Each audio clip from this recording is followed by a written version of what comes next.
This podcast is free, and it's accessible to everyone thanks to support from listeners like you.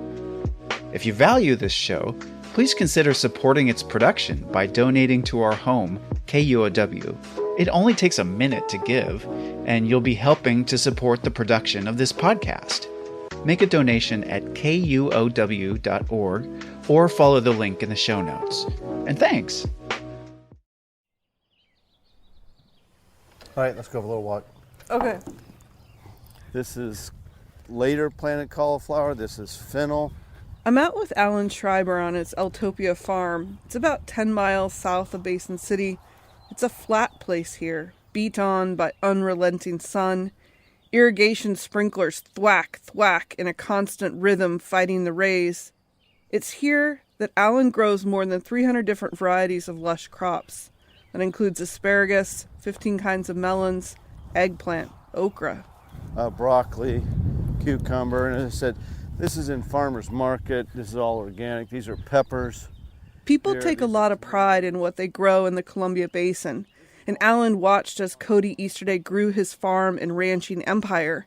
He sometimes worked with the Easterday family, and Alan told me that Easterday was a top-rate brand name. Their Steerhead brand was emblazoned on fleets of semi-trucks. Iconic. You know, you ask if they're, if I knew anything about, any, history of, suspicious behavior in their business dealings. It's like, no, not at all. Alan told me if there were any negative feelings towards Cody or the Easterdays, it would have been a grudging envy of their success, jealousy over what they had built up. I think they were widely considered to be exceptional farmers. So why risk it all? Why did Cody Easterday risk his exceptional operation and the family reputation? Why make up a ghost cattle scheme? One thing is very clear. Cody racked up hundreds of millions of dollars of debt. I think he got into trouble with cattle futures and then had to do things to, cover up his losses. They were kind of flying close to the sun, maybe. No, Cody was. Other family members weren't active participants in this. Cody was a bit of Icarus that flew too close to the sun.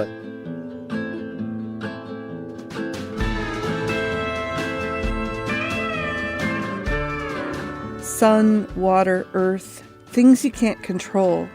Farmers gamble every day to make a living off the land. This is a story about the risks they face and what they do to survive, and how Cody Easterday tried to game the system. It's a yarn about big risks and even bigger losses. This is Ghost Herd. I'm Anna King.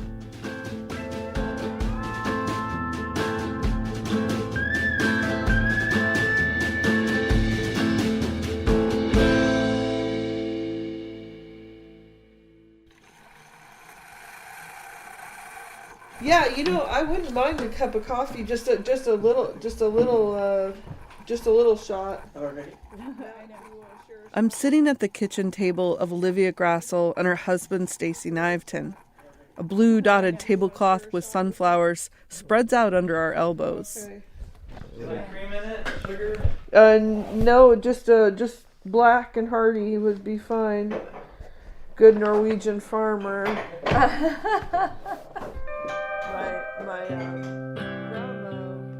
Olivia and Stacy live in a well-loved farmhouse. It's more than 100 years old. They bought this spread back in 2006 from an old farmer getting out. It's 1,300 acres of dry land and irrigated ranch north of Pasco in unincorporated Franklin County. Here they farm corn, wheat, and timothy, some beans, sunflowers, peas, and alfalfa hay. People out here say all farming is risky, whether it's a family farm like here with Stacy and Olivia, or a massive operation on the scale of the Easterdays. They all face the same challenges, like weather and hungry bugs. So every day is a big gamble. You you do it now. Now it's my turn? Okay. They have 2 children, Adrian, 15, who was slow to get going this morning, and Emmett, 12, who gave our photographer a big tour of the farm outside.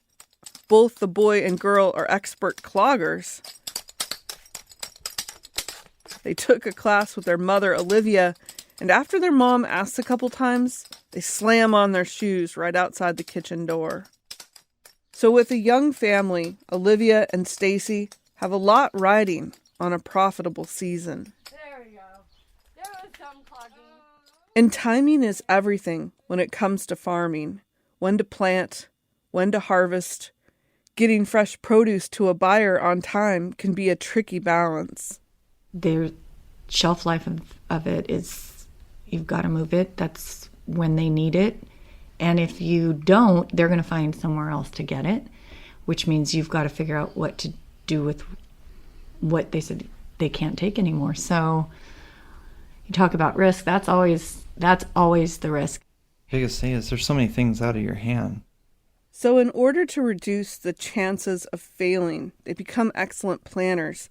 They look at the fertilizer they use, how they work the ground, even hiring on consultants for stuff like pests. But all these cogs got to fit, and the wheels got to go through it, and one cog gets broken. It messes up the plans. One time in 2014, they had a really great crop of potatoes. They sold them to an overseas buyer, but at the ports all along the West Coast, the longshoremen were threatening to strike. The work slowdown lasted about a year. Ships were backed up. There was nothing Olivia or Stacy could do about it. We couldn't get them shipped, and had some rot in the ocean because of the extra time in transport. Their special variety of fresh potatoes that were supposed to be made into potato chips just sat in a shipping container for too long. The load rotted. Just a nasty pile of bad potatoes. Olivia and Stacy lost the majority of their top money crop. You know, I just felt responsible because what did we have, 5 employees at the time? Mm-hmm. You just feel like you're letting so many people down. It's the money part's a big deal too, but then you just feel like you're letting Yeah, everybody else down, telling them we can't pay you. And that makes you just feel, wow, we failed a lot of people. And we went back on our word, and I'm a very honest person, and that just rubbed me bad. That just, ugh. Why did it, I hate to belabor the point, but why was that so hard? It's about trust, and it's about this, your integrity is at stake. And yeah, I can't, yeah. Anyway. I didn't like that year. I didn't like that year. So when things went sideways, Olivia needed to scramble and find some more stable ways to support their family. That's when I went and got a job for the school district, just to feel like I was helping work through this somehow, whether it be just getting, having another source of income to start coming in to keep myself busy. This one bad potato deal nearly took them down.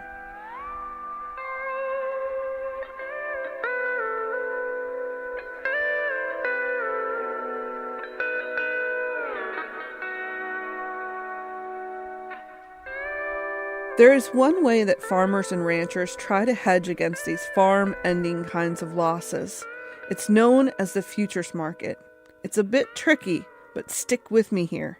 It's important to understand how the futures market works, to understand how Cody got himself into so much trouble. So let's say you're a farmer and you're about to plant a field of corn. The price for corn when you drop your seeds in the ground is $4.50 a pound, and you've got to buy fertilizer, diesel to plow up the ground, and hire on labor. But you're worried that when you go to sell that corn in 5 months, the price will drop lower, meaning you'd miss out on a bunch of money. So to protect yourself from that, you'd buy what's called a contract on the futures market. The futures market is sort of like the stock market, only with food. They would enter into those contracts because they worried about prices going down. That's Eric Belasco. He's a professor of agricultural economics at Montana State University. So you are now ready to sell your grain. You've got tall stands of beautiful yellow corn all ready to harvest, but the price for corn is now only $4.20 a pound, meaning you won't get $4.50 for it like you expected. They take the hit when they go to sell, right? They're selling for 30 cents less. But you have that original futures contract at $4.50 a pound, so you still get that higher market price. And so, that futures contract gain can then offset the losses when the rancher goes to sell on the open market. It's a basic risk management tool. You can use it for beef, corn, wheat, soybeans, pork belly, coffee, even orange juice concentrate. If used properly, farmers really don't win big, but you don't really lose big either. The futures market is sort of like another way they have to ensure their operations harvest to harvest. Cody's wife, Debbie, wrote in court documents that feeding cattle is an art. Sometimes you do everything right, but you can still end up short. Cattle producers don't have the luxury of setting their own prices. Tyson and a few other mega corporations that control the flow of meat to the world market make the prices. So ranchers are price takers, not makers. So ranchers have to take the price at the moment the cattle are fat, even if they're losing money. What can help? The futures market. It's a way to protect their investment from the time the calf is small till it's ready for slaughter. Cody regularly traded commodities on the market to hedge the corn and other crops he was growing. Federal prosecutors described this commodity trading in the early days as disciplined. A few years after building up his feedlot business, the cattle market took a downturn. Cody was facing big losses, and Debbie says he turned to the futures market to stop the bleed. Cody started making these trades with a broker over the phone. He also had his father, Gail, to help guide him. He would study the market and talk with industry professionals to make informed decisions on the trades. But there is also another way to use the futures market, and slowly, Cody started to take bigger and bigger risks. There is a gray area between risk management and speculation. Coming up after the break, Cody puts it all on the line and gambles with his farming empire.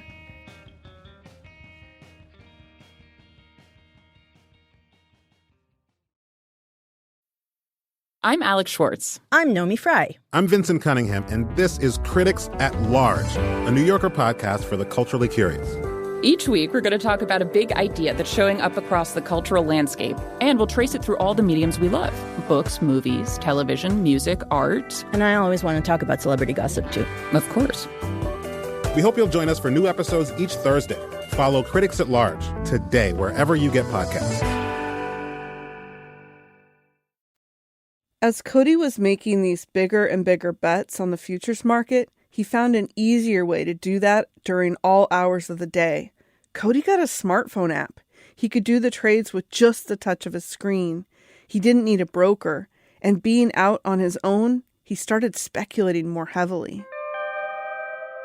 Speculation means a person invests money hoping for a big positive outcome, but there's a real risk of loss. People who speculate on the futures market aren't necessarily farmers themselves. They may not even want to own any actual grain or beef, but they are people just looking to make money off the contracts. They try to buy futures contracts low and then sell them when they are high and cash out the difference. It's pretty obvious that this guy, he did do speculation. This is Pete Smith, and that guy he's talking about is, of course, Cody. Pete is a longtime investment broker specializing in the futures market. I've been a licensed futures broker since 1979, so I've been around the block. We know Cody would make big speculative moves on the futures market. I mean, really big moves. But his actions went beyond just speculation. He was trying to manipulate the entire U.S. beef market all in his favor. In 2013, Cody started placing large orders in the beef futures market before the opening bell for trading that day. These orders were well above what the market rate for beef was at the time. And when you do that, it shows up on these electronic screens all over the world. So anybody who's watching cattle prices would see that a bid well above what any previous bid had been in the marketplace. The beef futures market is very thin, meaning it doesn't take much to manipulate the price. So placing an order like this would skyrocket the price of beef. But then 30 seconds or so before the opening bell, Cody would cancel that order, so he didn't have to pay. And that's when Cody would sell his cattle, and he would take advantage of that higher price. Well, that's obviously being deceptive, because he apparently really had no intention of having those orders filled in the first place. And that's strictly against the rules. In fact, Cody was fined by the Chicago Mercantile Exchange Business Conduct Committee for this move in 2015. And another couple of years later, in 2019, he was fined a total of $50,000. A little sting for Cody. Just the fact that he would do that kind of thing implies to me, and there's no proof here, but implies to me that that kind of a person is likely to be doing other hanky-panky too. Court documents from the prosecution say Cody grew obsessed with placing bets on his app. His wife describes finding Cody at all times of the day on his phone trading. She says she would wake up in the middle of the night. Sometimes his phone would make a slot machine sound or a crashing glass sound, indicating he'd made a gain or a loss. But he started racking up big losses with all this speculation. The first year he recorded losses was 2011. By his own account, he lost $14 million that year. In 2014, he lost $20 million. Once Cody Easterday kept losing more and more, he appeared to up the ante. In 2018, Cody lost nearly $59 million, but he kept doubling down. In 2019, he lost $30 million. In 2020, he lost another $34 million. My guess is that a lot of these losses were indeed speculative losses, where they had nothing to do with actually hedging actual cattle. In other words, Cody wasn't betting on real cattle, but the losses were real. But still, when it came to speculating, Cody wasn't that successful. He kept on losing year after year. Eric Belasco says this isn't what you generally see in these markets. It's not that easy to win, and it's really not that easy to lose that frequently either. Eric told me that if Cody had just flipped a coin, he would have done better. There are years where you're going to see big positive gains, years where you're going to see big negative gains. But really, you wouldn't expect to see kind of a consistent losing or a consistent winning of the market. At least that's not what I've observed. In fact, Eric even has his college students practice by placing real money on the futures market. And he says they even do better than Cody. I have students who come up with ideas of how to speculate, and usually they're right about half the time. In this case, Cody was right nearly none of the time. We can't say why Cody lost so big for so many years in a row. Bad luck? His wife says Cody's problem with trading started to cause problems in their marriage. Cody's wife says his behavior around trading went on for some time. Cody grew more irritable. He wouldn't go anywhere with the family. In a letter to the court, she wrote, "I became concerned our marriage was failing. He didn't want to be around me or the kids. I would drag him to things, and he would complain that no one cared if he was there. It was a confusing time. Asking questions ended in a fight or a calm explanation of how he was managing it, and everything was fine. I complained to friends and confidants and was usually told Cody knows what he's doing. He's fine." But defense documents say Cody was spiraling out of control. He seemed to be determined to keep on making those big moves. When you think about Cody, do you feel like he had a gambling problem? I don't know. It's hard for me to tell. Maybe, had perceived losses and is trying to win all those losses back with maybe one big bet. Maybe the bets get bigger and bigger over time. That's definitely a psychological feature.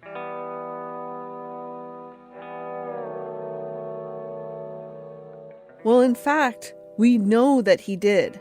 In court documents, we learn that Cody claims he has a severe gambling disorder. His therapist wrote that Cody's personality is intense, with ambition and a willingness to take risks, and that he has a propensity for boredom when not stimulated. In total, Cody lost more than $200 million on the futures market. Cody's defense says he started his ghost herd scheme slowly. He needed a way to pay for all these losses on the futures market. Alan Schreiber says Cody's farming operation paid for itself. The amount of money he got, the amount of money he stole, I don't think really supported the farm. It paid off these debts that he had. His therapist said that he found himself chasing the losses and lying to himself that it would be okay to borrow from Tyson Foods. Borrowing or, stealing from Tyson, as the prosecution puts it. We reached out to Cody many times. We tried to talk to him. Over several months, we sent letters, texted, emailed. I even took my producer, Matt, and our photographer along for a letter drop on Cody's front porch, but we never heard back from him.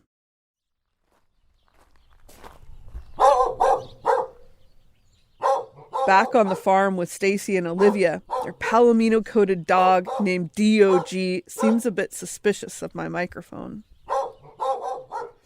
She just showed up one day and I don't know, we're suckers for puppies, so she stayed. Stacy and Olivia don't use the futures market to manage their risk. Not all farmers do. They prefer to manage things by not taking too many risks.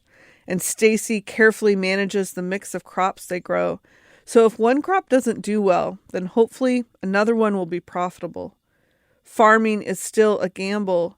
They're just hoping they'll come out on top for their family. But I was reading an article about Warren Buffett, and he just says, do what you're good at. Maybe I'm not going to make as much money as Warren Buffett, but this is what I'm good at, so I stick with it. So, mm-hmm. Why do you stick with it, Olivia? Because I married a farmer.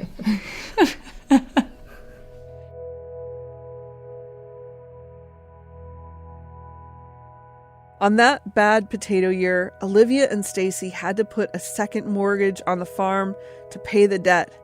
But they're working towards wiping it clean for their kids, Adrian and Emmett. They're trying to pay it back. Olivia says so many people want the easy solution. They're looking to make money fast. They want it now. They wanted it yesterday. And that impatience, you can feel it everywhere you're with people. It's I'm me first. I want it now. But out here, you're kind of at the mercy of the weather and nature and time, because growing stuff just takes time. And I think it feels like you have a lot more time when you're out here. She says life goes by fast, but at least out here, you feel like you get a bit more of it than everyone else rushing around. And in a way, Olivia and Stacy are a bit of a rural allegory. They're good farmers, just doing what they can to stay afloat, earning a good reputation through sweat, smarts, and honesty. They didn't steal to balance the books.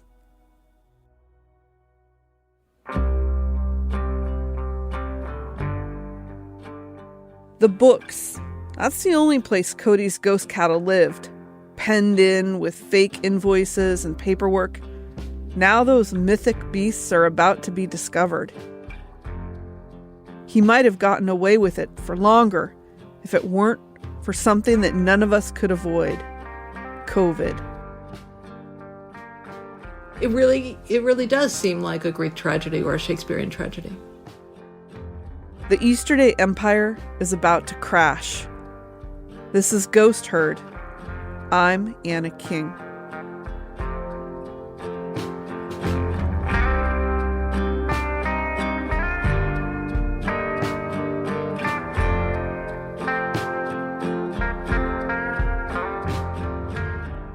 Ghost Herd is a joint production of KUOW, Puget Sound Public Radio, and Northwest Public Broadcasting, both members of the NPR Network, a coalition of public media podcast makers.